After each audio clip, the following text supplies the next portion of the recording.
Hello, fellow Americans. I'm Al Reason, the voice of reason, on this Tuesday, June 22nd, 2010, day 64 of Obama's Gulf oil disaster.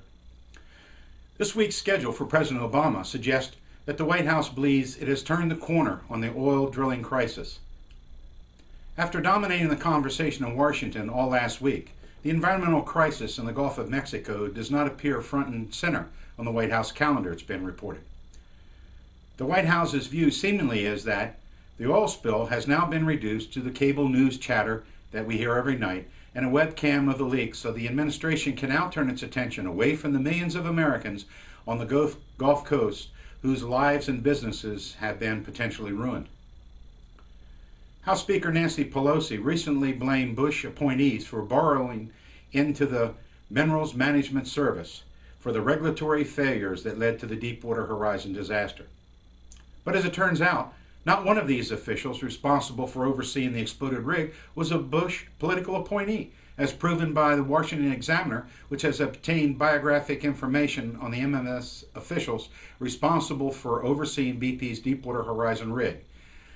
They were in charge at the time it exploded, and they were from the Gulf Regional Director to the last inspector who set foot on the rig. Most of these federal employees started with the agency decades ago. But was a presidential appointment of George W. Bush, although one longtime MMS official in question was promoted to his current position during the Bush administration. Transocean's Development Driller II is one of the two rigs slowly grinding their drill bits 13,000 feet below the seafloor until they intersect the well damaged on April 20th. That's when the other Transocean rig exploded, killing 11 workers and triggering the massive oil leak. Once one of the two relief wells intersects the damaged line, BP plans to pump heavy drilling mud to stop the oil flow and then plug the blown-out well with cement. No one on the Driller II rig has done this before because these deep-sea interventions are so rare.